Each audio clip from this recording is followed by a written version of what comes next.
Bonjour chers frères et sœurs, je vous salue, vous qui aimez l'histoire. Nous allons poursuivre la série de vidéos sur l'ouvrage de R. Deveau, Histoire ancienne d'Israël. Alors il aborde toujours la partie qui concerne la préhistoire, notamment pendant la première moitié du deuxième millénaire. Alors, il parle de la ruine de la civilisation de l'ancien bronze vers 2200 avant Jésus-Christ. Alors que vous savez que l'Afrique n'est pas passée par le bronze directement au fer, à la métallurgie. Alors, il parle aussi de ce qu'il appelle l'ancien et le moyen bronze, avec des cités fortifiées qui ont été détruites l'une après l'autre, et la vie urbaine n'y renaîtra qu'après un intervalle de plusieurs siècles. Or, quand les gens construisent des villes, c'est la période du néolithique, parce que c'est l'agriculture qui permet aux gens de se fixer et de faire des cités. Voilà. Parce que tant que les êtres humains étaient des chasseurs-cueilleurs, ils nomadisaient. Voilà. Donc, ils ne faisaient pas de cités, ils ne faisaient pas de villages, ils ne faisaient pas de villes. Voilà. Alors,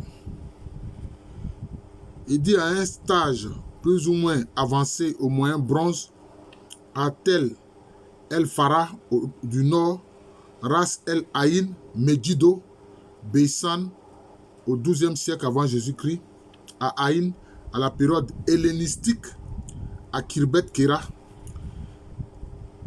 ne veut pas dire que tous ces sites soient restés entièrement déserts. Certains d'entre eux, bon, ça concerne toujours la période non seulement du néolithique, mais aussi, il parle aussi de l'Antiquité. Parce que la période hellénistique, c'est la période de l'Antiquité. C'est quand Alexandre le Grand et puis ses généraux font leur guerre. Ça, c'est la période hellénistique, ça. Que tous ces-ci soient restés entièrement déserts. Certains d'entre eux ont continué d'être habités. Ainsi, Hazor, Megiddo, Bessan, Jéricho, tel Ed-Douer, mais les nouveaux habitants campaient sur les ruines où vivaient dans des grottes. Ils ne construisaient pas de remparts, du moins au début, ils ne bâtirent pas de maisons. Bon, c'est quand même curieux. Est-ce à cause de, je peux dire, de l'insécurité? Bon, c'est possible. Il écrit, Megiddo fera cependant exception. Voilà. Si un groupe de sanctuaires doit vraiment être attribué à cette période, d'autres sites qui auront une longue histoire commencent alors d'être occupés. Ainsi, tel Beth Misrim, Beth Shemesh, Bethel, tel El Adjoul, mais il manifeste d'abord la même absence de vie urbaine. Les trois premiers ont livré de la poterie de cette époque, mais pas de construction. Après les explorations de surface encore insuffisamment contrôlées par des fouilles, le plateau transjordanien aurait eu alors une histoire différente de celle de la Cisjordanie. Il est vrai qu'une tombe de Osn a livré une céramique analogue à celle des tombes de Megiddo. Mais il existe sur tout le plateau du nord au sud un certain nombre d'établissements importants, comportant des maisons et parfois des remparts qui auraient été fondés à la fin de l'ancien bronze et qui seraient restés occupés pendant la période intermédiaire. Alors vous remarquez qu'il parle au conditionnel, il n'est pas sûr. Maintenant, quelles sont les populations qui sont les auteurs de ces données archéologiques? Bon, ça, on n'en sait rien. Et d'ailleurs, il ne dit rien à ce sujet-là. Ce qui peut se comprendre. Voilà, ce qui peut se comprendre. Il dit notamment qu'à Aïn, Samiyeh, 75 tombes dans un des deux cimetières de Tel El Adjoul, 122 tombes dans le cimetière de Lachish, 346 tombes fouillées à Jéricho. Bon, c'est bien. Donc cela veut dire que toutes ces zones-là prouvent que ces zones de la Palestine étaient habitées par des êtres humains. Mais qui? Ça, c'est là le problème. Alors, il parle aussi de hordes de pasteurs belliqueux et il demande d'où ils viennent. Leurs poteries et leurs armes ont quelques parallèles plus ou moins proches en Syrie, sur la côte de Byblos et Aras Shamra, et à l'intérieur dans des sites qui bordent la route de Damas à Alep, Katna, Khan, Sheikoun, Tel As, Tel Mardik. Mais la Syrie a connu alors les mêmes troubles que la Palestine. Elle a eu ses envahisseurs qui, bien qu'apparentés, étaient différents de ceux de Palestine et aussi peu unifiés qu'eux. Ces pasteurs, ces hordes de pasteurs belliqueux, sans doute ce sont des sémites. Parce que c'était eux qui étaient des pasteurs, c'est eux qui nomadisaient, c'était des sémites. Voilà. Et quelquefois, ils nomadisaient dans le désert. Et quand il y avait de grosses famines, alors ils venaient attaquer des localités. Oh, il y a une mouche qui me fatigue là. Donc c'est ça. Vous voyez. Ils venaient attaquer des localités. C'est un peu ça. Mais pour la plupart, c'était des Chaldéens. Parce que beaucoup de peuples sémites sont partis de la Chaldée. Hein, qui correspond à la zone de l'Irak actuelle. Notamment, il y avait une zone au niveau des confluents des fleuves Tigre et Euphrate. Notamment, il est dit que c'est de là que viendrait Abraham, voilà, qui était en fait Ben Terah, le fils de Terah. Vous voyez. Donc, ces hordes de pasteurs belliqueux, c'est ça, ce sont des Chaldéens. Maintenant, c'est des Chaldéens maintenant qui sont nés différents groupes, hein, je peux dire, de sémites, dont les Hébreux, les Arabes, les Ammonites, les Hittites, etc. Mais la source, ce sont les Chaldéens. Voilà, la source, ce sont les Chaldéens. Donc le premier roi a été Sargon Ier. Voilà, c'est ça. Au moins, tout ça, c'est connu. Alors, il dit période intermédiaire en Mésopotamie, c'est l'époque qui s'étend entre la chute de la troisième dynastie d'Ur et la réunification du territoire sous Hammurapi. Encore une période intermédiaire. Oui, Hammurapi a été l'un des rois sémites. Voilà. Mais il faut dire que au niveau des confluents du Tigre et de l'Euphrate, Ur, en fait, c'était une cité Samourou, c'est-à-dire des Sumériens qui étaient des Noirs. Ça, il faut savoir cela. Voilà. Ces bouleversements ont eu des causes locales et différentes en Égypte et en Mésopotamie, mais dans les deux cas, ils ont été aggravés par l'intervention des nomades du désert. Voilà. Il est indiqué de mettre les événements de Palestine en relation avec ce mouvement qui a affecté tout le Moyen-Orient. Ah oui, ça c'est ça. Hein? Ces nomades-là, une fois que la sécheresse est trop, qu'ils n'arrivent pas à survivre, bien, ils viennent attaquer les zones prospères, notamment l'Égypte. Ah oui. Hein? Souvent, les cibles, c'était l'Égypte. Voilà. C'est en Babylonie qu'on suit le plus clairement ces progrès. À la fin du 3e millénaire, les gens de l'Ouest, Martou en sumérien, Amurou en acadien, les Amorites devinrent menaçants. Vous voyez, c'est ce que je disais tout à l'heure. Voilà, c'est ça. Mais les Sumériens, eux, ils ne sont pas des Sémites, ce sont des Noirs. Leur vrai nom, c'est Samour. Voilà, c'est ça. L'avant-dernier roi de la troisième dynastie d'Ur, Shunshin, 2048 à 2039, construisit un rempart, une forteresse contre Martou, qu'il appela, qui écarte Tidnoun. Une autre de ses inscriptions dit qu'il repoussa la force de Martou dans sa steppe. Bon, voilà. L'épopée de Lugalbanda et Enmerkar souhaite que les Martous qui ne connaissent pas le blé soient écartés à la fois de Sumer et d'Akkad. Voilà. Ceux qui ne connaissent pas le blé, c'est-à-dire ceux qui ne sont pas des agriculteurs, qui sont des nomades. Voilà. Donc c'est ça. Soit écartés à la fois de Sumer et d'Akkad. Mais ce sont les Sumériens, c'est des Sumères que l'agriculture a été étendue à Akkad. Parce que les Akkadiens eux-mêmes au départ nomadisaient. C'est avec l'influence des Samourous que eux aussi ils ont commencé à pratiquer l'agriculture. Et maintenant ils disent que ceux qui nomadisent là, doivent être écartés de Sumer et d'Akkad parce qu'ils viennent faire des attaques et piller. Voilà, c'est ça. Un texte épique parle des Martous qui ne connaissent pas de maison ni de ville, les rustres de la montagne. Voilà, vous voyez, c'est ça. Les nomades, c'était des rustres qui nomadisent dans le désert et qui ne connaissent pas de maison parce qu'eux, ils ont des tentes. Ils ont des tentes. Voilà. Ils se déplacent avec leurs tentes. Là où ils arrivent, ils plantent leurs tentes. Voilà, c'est ça. Voilà. C'est ça. Donc, ils ne connaissent pas de maison ni de ville. Les Russes de la montagne, une description vivante est donnée par le mythe du mariage du dieu Amuru, le dieu éponyme des Amorites. C'est un homme qui déterre les truffes au pied des montagnes, qui ne sait pas plier le genou pour cultiver la terre, qui mange de la viande crue, qui ne possède pas de maison pendant sa vie et qui n'est pas enseveli après sa mort. Voilà. Ça, c'est la description de la vie des nomades, ça. Et après, on va voir de prétendus égyptologues qui vont venir dire non, ce sont les nomades, hein, c'est eux qui ont fait les pyramides. C'est ridicule. Voilà que l'histoire antique de la Palestine prouve que ce n'est même pas possible.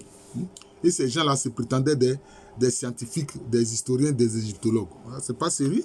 Le nomade ne fait pas de maison.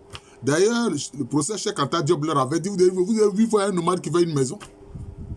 Sa maison, c'est sa tente qu'il déplace sans cesse au gré de ses déplacements. Et évidemment, eux aussi, ils n'ensevelisaient pas les morts. Eux, ils abandonnaient les morts dans le désert. C'est ce qu'ils faisaient. Ou alors, quand il y avait dans des endroits des grottes, ils mettaient leurs morts là-bas. C'est ça les faits. Alors quand on parle de ça, ils ne sont pas contents. C'est ça les faits. Les ancêtres des Hébreux, des Arabes, c'est ce qu'ils faisaient. Les Amorites sont donc des nomades. Voilà. D'ailleurs, on parle des Amorites dans la Bible. Dans l'Ancien Testament, on parle des Amorites. Voilà. Et puis des Édomites, etc. Donc c'est ça. Donc, les Amorites sont des nomades turbulents et dangereux qui vivent à la limite des terres de culture et dont les mœurs sauvages provoquent le mépris et l'horreur des sédentaires. Voilà, mais c'est ça. Et c'est ça qui a fait souvent la guerre entre les anciens Égyptiens et puis ces nomades-là. Alors maintenant, R. Deveau écrit « Ils se civilisèrent. Lorsque Our fut tombé sous le coup des Élamites, son empire se fractionna en un certain nombre de principautés. » Mais qui sont les Élamites? Les Élamites, ce sont encore des Noirs. Élam, oui, Élam. D'ailleurs, certains sont allés jusqu'au Sri Lanka. Hein? C'est eux qui ont créé le mouvement qui a résisté justement au gouvernement de Colombo, de Sri Lanka, où ils se sont appelés les tigres de l'Élam Tamoul. Hein? Élam Tamoul, voilà, c'est ça. Et certains même se sont installés au sud de l'Iran actuel. Et ils savent qu'ils sont des Noirs. Les Élamites. C'est ça. Mais avec le temps, en allant dans ces régions, quelquefois où il ne fait pas assez chaud, bon, certains ont commencé à avoir la peau qui s'est éclaircie. Voilà, c'est ça. Les Élamites sont des Noirs. Tout comme les Samourous. Voilà. La plus importante fut d'abord Issin. Donc vous voyez, ce sont des Élamites qui viennent et puis qui prennent Our. Parce que Our, c'était la cité des Samourous qui sont aussi noirs comme eux-mêmes. C'est ça. Mais on a vu notamment les Chaldéens venir s'installer à Our. Voilà. Donc vous voyez que ce sont en fait les sédentaires qui ont civilisé les nomades. C'est ça. Si on peut s'exprimer ainsi. Voilà. La plus importante fut d'abord Issin, où s'installa Ibshi-Héra, qui était originaire de Mari, sur le moyen Euphrate, et qui s'était révolté contre Ibissin. Les chefs des autres principautés portent souvent des noms sémitiques du nord-ouest. À Larsa s'établit une dynastie dont les 7 premiers rois de Naplanum à Sumu Ilum ont des noms de cette origine. Il en est de même à Kish, Marad, Sipar en Babylonie, mais aussi à Eshuna et à Toutoub, en parenthèse Kafagé, à l'est du Tigre. Enfin, un autre sémite du nord-ouest, Sumu Aboum, fonda la première dynastie de Babylone, dont le roi le plus célèbre fut Amurapi, 1792 à 1750 avant Jésus-Christ. Encore un nom du nord-ouest. Oui, on connaît un peu l'histoire d'Amurapi. Hein? les tablettes sur Hammurapi où il y a des lois. Il a fait partie des rois qui ont légiféré, qui ont mis en place des lois. Ces lois-là même ressemblent aussi un peu aux 10 commandements. Tu ne vas pas voler, tu ne dois pas faire du tort à autrui, etc. Hammurapi a fait cela. Je me souviens quand j'étais étudiant, en deuxième année, Madame Touré Nicole nous faisait ce cours-là, notamment sur cette zone-là. Voilà. Sur la zone justement de la Mésopotamie. Voilà. Ça correspond aux zones de l'Irak actuel, où il y a les deux fleuves là, le Tigre et l'Euphrate. Voilà. En même temps que des familles d'origine ouest-sémitique régnaient sur les petits États héritiers de l'Empire d'Our, des centaines de noms du même type apparaissent dans les documents privés de Babylonie. En fait, on se rend compte que progressivement, les Sémites aussi vont devenir des sédentaires. Du moins certains, pas eux tous, mais certains vont devenir des sédentaires. Alors, eux-mêmes vont aussi créer des royaumes, des empires et mettre en place des dynasties. Voilà. Et finalement, c'est eux qui vont s'imposer à Our, alors qu'au départ, Our, c'était une cité des Sumériens, donc des Noirs. Le même mouvement a touché la haute Mésopotamie et la Syrie du Nord. Notre connaissance de ces régions a été grandement enrichie par les tests récemment découverts à Tel Hariri, entre parenthèses Marie, Chagar Bazar, entre parenthèses Ashnakum, à Ashana, entre parenthèses Alalak. Les renseignements sur l'époque d'Our III sont maigres. Il faut cependant noter que la population de Marie était alors en grande majorité acadienne, donc ce sont des sémites, avec une faible proportion de noms qui ne sont pas sémitiques et de très rares noms sémitiques du nord-ouest. Mais les noms qui ne sont pas sémitiques là, c'est quoi? Vous voyez qu'il ne le dit pas. Il ne le dit pas. On va voir que il y a une similitude de ces noms-là avec sans doute les noms égyptiens. Mais voilà, Erdeveau ne le dit pas. Il reconnaît les noms sémitiques, mais il ne veut pas parler des autres noms. C'est ça le problème de ces collègues historiens qui sont de l'Occident. Voilà. La situation change radicalement quand on arrive à l'époque beaucoup mieux documentée qu'on a appelée l'âge d'or de Marie, c'est-à-dire 1830 à 1760. Donc c'est toujours avant Jésus-Christ, correspondant à peu près au règne d'Apil-Sin, Sin-Mubalit, Hammurapi à Babylone et à ceux de Shamshi-Adad et Ishme-Dagan en Assyrie.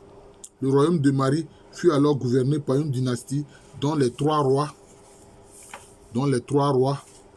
Yagib-Lim, Yadoun-Lim et Zimri-Lin. Voilà. Alors, qu'est-ce qu'on peut retenir de tout ce qu'il dit ici? De tout ce qu'il dit ici, ce qu'on peut retenir, c'est que on voit qu'il y a beaucoup de peuples sémites dans la zone de la Mésopotamie, de la Palestine, donc qui ont nomadisé au départ, mais certains se sont par la suite sédentarisés. Certains se sont sédentarisés. Sous l'influence de qui? Sous l'influence des Samourous, notamment, qui sont noirs, des Élamites, des Cananéens et des Égyptiens. Donc, ils sont devenus des sédentaires par rapport aux peuples qui étaient eux-mêmes sédentaires. Voilà, c'est ça. Mais certains ont continué de nomadiser, comme le cas des Amorites dont on a parlé. Et donc, même ceux qui sont devenus sédentaires n'étaient pas contents de ces nomades-là qui étaient violents, qui venaient attaquer pour piller parce qu'ils étaient affamés. Hein. Il faut reconnaître ça, ils étaient affamés. Hein. Voilà, maintenant on voit.